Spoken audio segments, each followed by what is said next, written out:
Hello everybody, welcome back to my channel. My name is Queenie for those who don't know me, reviewing Love is Blind Season 5, Episode 6. Before I get into it, please make sure to like this video, subscribe and hit the bell, and leave a comment down below. Jumping straight in, Lydia is trying to do a couples coordination situation with Milton, and he doesn't want to do it. Black? Yeah, because I'm wearing the black one. I don't want to match. I'm not wearing these. Yes, you are. Why do I have to wear black? I can be a little bit hard-headed. I'm not wearing those ones. Why not? I told you you have to wear those. What's wrong? Please. No. Listen, I love a good matching set. I love when me and my mans, we dress alike, you know, we go out of the town. Look at us. Yeah, we're together. I'm corny like that. To those who find it corny, I'm corny like that. I don't care.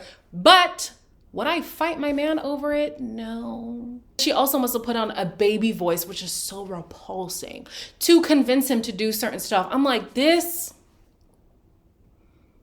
is very irritating. It's very irritating. The baby voice, the pouting mouth, it's irritating. You trying to mother him at the same time. Very irritating. JP and what's her name now? Taylor go ATVing. And I gotta say, this is probably the most expressive I've seen this man be this entire process. We can go faster next time.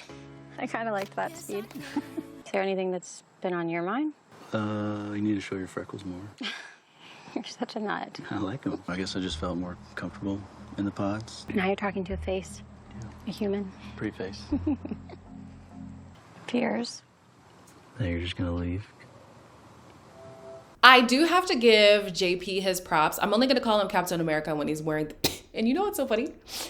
So I'm only gonna call him Captain America when he's wearing the flag or anything USA related. But I definitely thought some people in the comments were gonna be upset that I was calling him that because I shouldn't stereotype him or whatever. No, you guys are upset because the real Captain America is fine. And you're saying that JP is not fine. Anyways, so JP was being accommodating with her on the ATV. She clearly wasn't as into the Fast and Furious that he wanted to get into, but he did share in the pods that he's an adventure kind of guy, and so she was just trying it out. She said that she would like to drive the next time. So they're having a conversation. And I'm not gonna lie to you guys, at this point, I have to review this the way that I was feeling as I was watching it. I was like, this man must have a wife and kids at home, because the way that he is so unwilling to open up to this woman is so weird. And so he makes a comment about her freckles. He likes that her freckles are out more or something like that. And at the time, I didn't read into it. I just kind of put it away and was like, whatever, not a big deal. I literally wrote, he has to have a wife and kids at home or something because he'd rather talk to a wall than be face to face with Taylor. It can't be because she's ugly. Yeah, we're gonna talk about that real soon. Stacy is now saying that she is in love with Izzy. I don't know if this is the first time she's saying it, but this is the first time that I am hearing it. So on top of being in love, she's definitely digmatized. This is gonna be hard. Yeah, Daddy. How far do I need to hold down on the club? I really don't know. On Just the shaft. whatever feel. Talking about big sticks just made my strap come down. How do you feel? About your stick? No, your stick's good. Your stick's fine. I'm surprised that Izzy is not as aggressive as she expected him to be. She's asking him to be a little bit more forthright with the sexual advances and stuff. And he says that with her, he's shy. Was he not picturing her naked from the word go? And they were real excited when they met each other. Like, I don't know why he's being more timid now, especially after having been given the green light. That's interesting to me. We also know from the preview of the season that he is going to maybe entertain some previous connections and stuff. So I'm just like, is he trying not to get in too deep with this girl for the potential of another connection? Like, I don't know what's going on with Izzy. Lydia and Milton talk about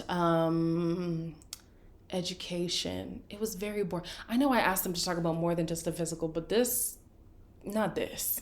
You ever take stellar astronomy in college? No, I took meteorology. I didn't take any courses 2000 level. Why? Because I'm too smart. You're actually funnier than I thought.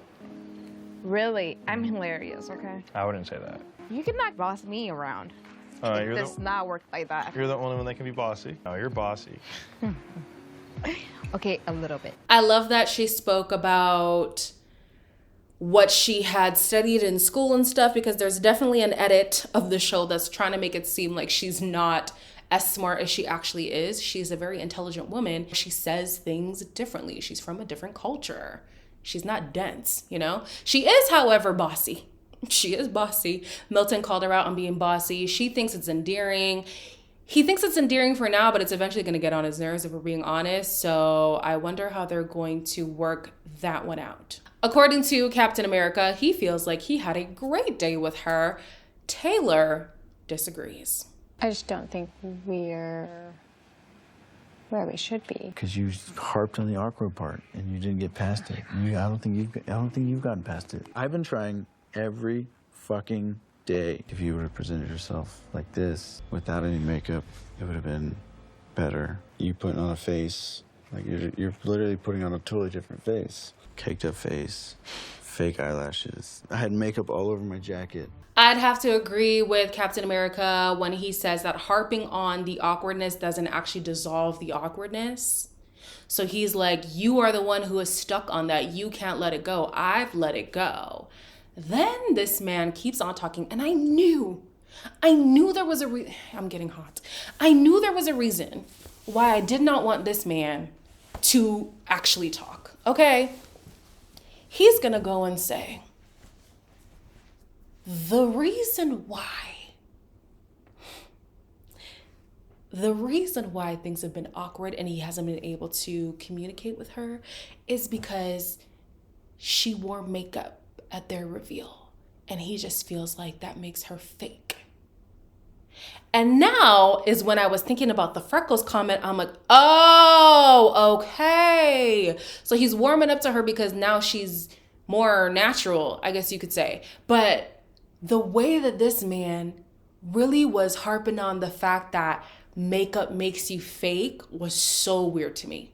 So weird to me. It was a BS excuse to not want to get involved with this girl. I never thought he would be the one to not find her attractive, especially because, number one, I don't know if he's the archetype that she would typically go for, but I'm just going to assume that he's not. In the previous episode, she has said that he has stinky breath whenever they kissed and stuff like that. I'm like, is the hygiene poor? Then she confirmed that the hygiene was probably poor when she was trying to convince him to take a shower. I'm like, and y'all are in Mexico. It's hot. It's hot. So for all the reasons that I could think of, I would think that it would be her who's having issues with him, but it's him who's having issues with her. So JP wonders why things are different in the pods. I mean, out of the pods compared to in the pods, because at the end of the day, they are the same people. The pods, I got like a good feel about you. You felt safe. Yeah. I mean, I felt you were loving, kind. The pods are not real world. But we're still the same people. JP, with that exact mentality is what we can say about the makeup.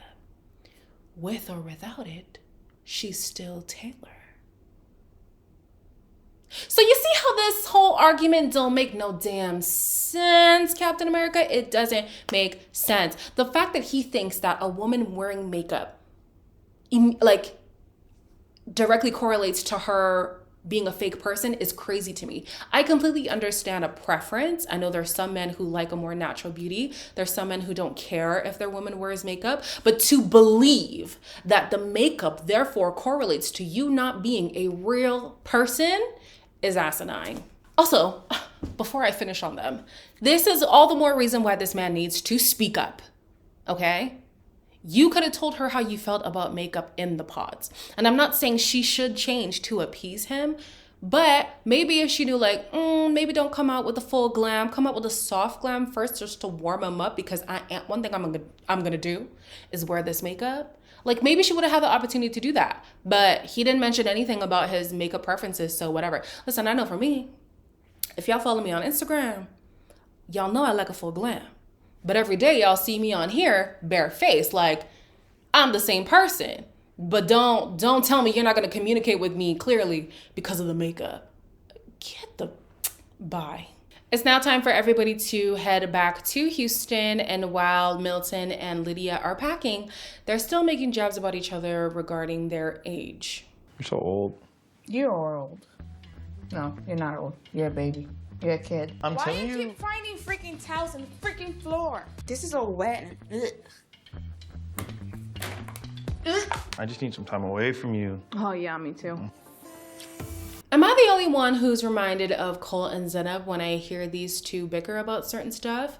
The age thing is definitely an issue, which is so annoying because she literally promised him that she wouldn't make it a thing, yet here she is making it a thing. She has an issue with how he cares for himself around the apartment or around whatever hotel room that they were in. Zenab did the same thing. Like, it just, it's giving disaster. It is giving disaster with these two. Not everybody makes it back to Houston, though, because JP and Taylor actually slept apart the night before. And the next morning, she's like, listen, I'm calling it quits. The way I felt about you in the pods, I could have spent the rest of my life with you, and here it's just completely different. I'm having to drag things out of you. And then the whole makeup thing, that's not why our emotional connection went out the window. That's, for me, I just think that's an excuse. I don't think we should be engaged. Don't think we should live together. I can definitely see how seeing everybody else being in these affectionate relationships was a damper on her own situation. You definitely feel like you're doing something wrong. And then to make matters worse, your own partner is going to make bullshit BS excuses about makeup and stuff. Please be all the way for real. She decides to choose herself, and shout out to this season with the people choosing themselves. Okay, there's a lot of that going around, and I love that for them. JP is definitely not it. I hope that when the show is over, or maybe it'll be now because these people be doing interviews and stuff while the season is airing, he needs to come out and really tell us what was the issue with Taylor. Because it cannot be the makeup. Do you have a wife and kids? What is the story? Because there is one less couple. There are only two couples. Because there's one less couple in the process, I know Love is Blind is just living at the amount of money they're saving, only having to move in two couples. But it's Milton and Lydia who are starting to realize the logistics of what it's like living together. Please come in tomorrow night and working with Matt and Terrell on console 1 and console 2. I'm kind of like the youngest guy in the office. They're kind of used to always say, well, we'll get Milton to do it. I'm gonna be at work while you be here, and then we're not gonna see each other. Yeah, but I don't work nights a lot. Like, I only work maybe 4 days max in a row. I feel for Lydia. What she's saying is real, and the fact that, you know, we're in this into a relationship and we're never going to see each other because when I start to work, you're at home. When I'm off work, you go to work, and then you could be on call for anything. We don't even know. It seems like he's an essential part of whatever he's doing for work. And his schedule is much tighter now because he took so much time off for the show. Yeah, I feel her. But then I'm like, you know what? It might be for the best, because if these two are all up under each other all the time, I could see the bickering turning into arguments, turning into fights, turning into some explosive whatever with these two. Very chaotic energy from this relationship. So it might be best that you guys don't see each other that much. Stacy says that she is all in, and so is her family in this whole process. However, she's questioning if Izzy and his family are just as all in. Literally bringing in a private cruise ship with bells, whistles, and signs. I don't know, like you told me that your mom was like saying like, are you sure, And I know she's like on a good page now, but I don't know. Like I said, she don't want me to like hurt you either. And she's like, I know how you are, so are you sure like you're all in? I don't really feel there's anything that's ever gonna like stray me away or freak me out. Izzy says that his mom's concern is the fact that he typically isn't on the same page when it comes to commitment with his partners. And so I guess it's a situation of we don't want to be invested in something that's not going to play out in the long run. He does, however, counteract that by saying that he has unconditional love for Stacy, so that's not going to happen. Respectfully, I don't believe romantic relationships should be unconditional. Shoot me. Don't shoot me. Okay.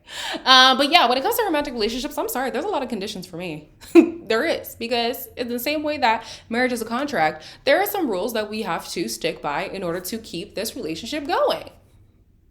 It has to have some conditions, okay? But anyways, this man is saying that his love for Stacy is unconditional.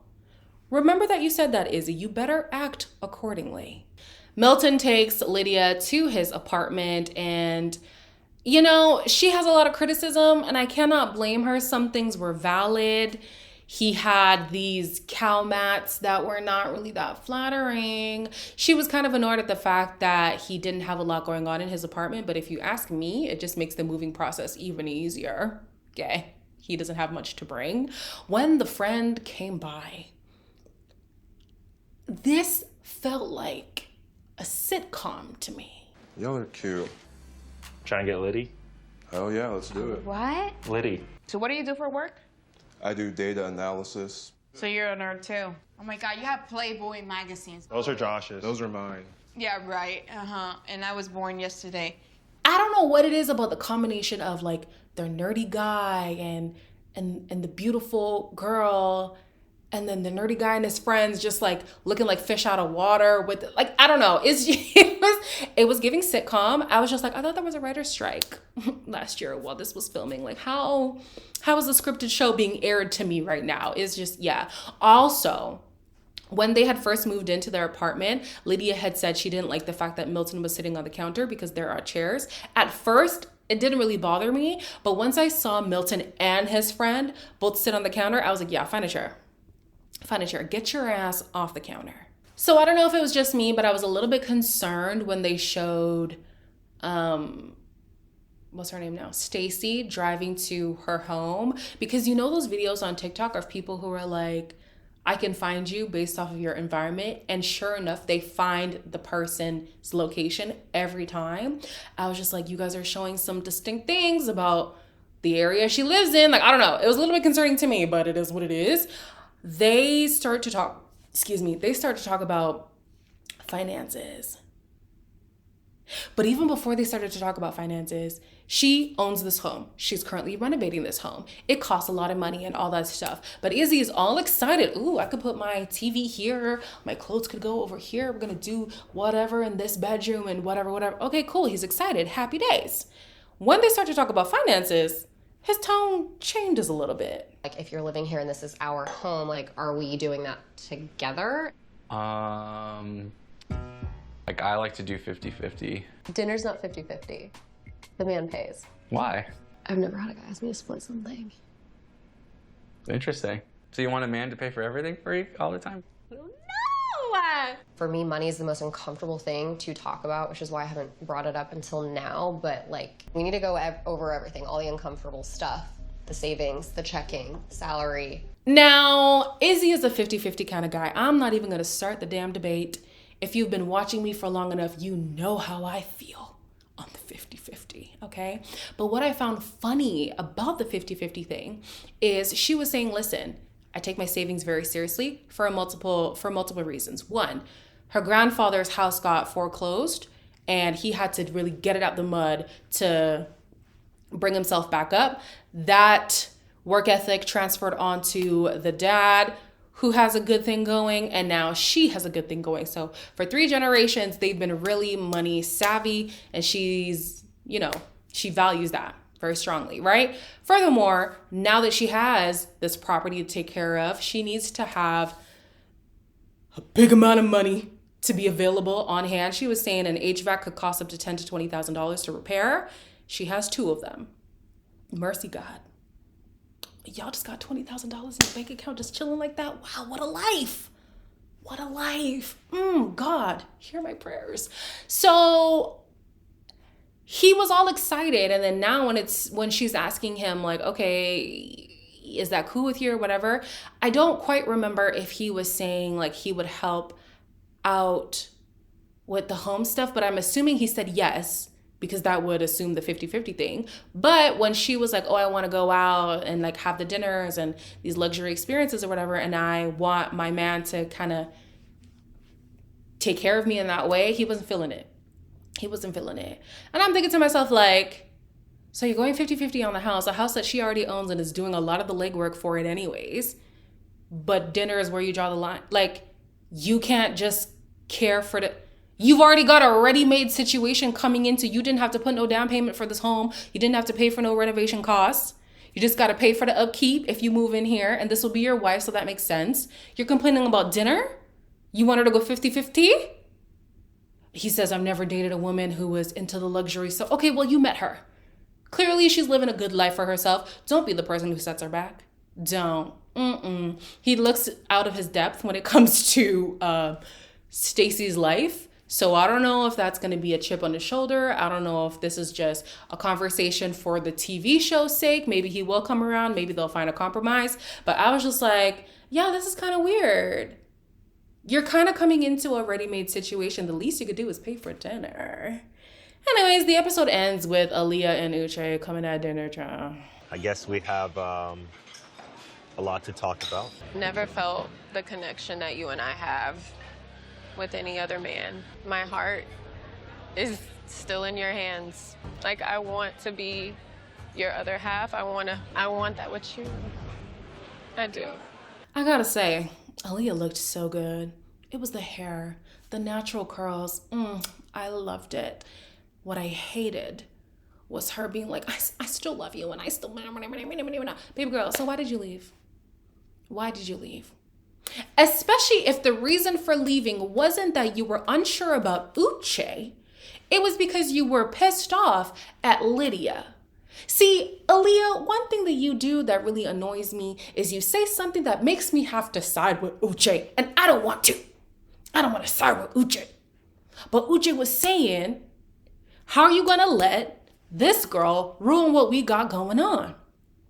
You're admitting, I still love you. I still want to be with you. Then why did you leave? Or why did you leave without a trace?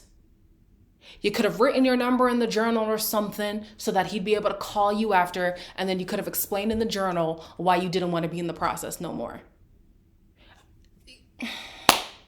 Don't let these people frustrate me, man. It's a Friday. I need to chill out. All right. Anyways, like, comment, share, and subscribe. No spoilers, please. Don't be that person. And I'll see you in the next one.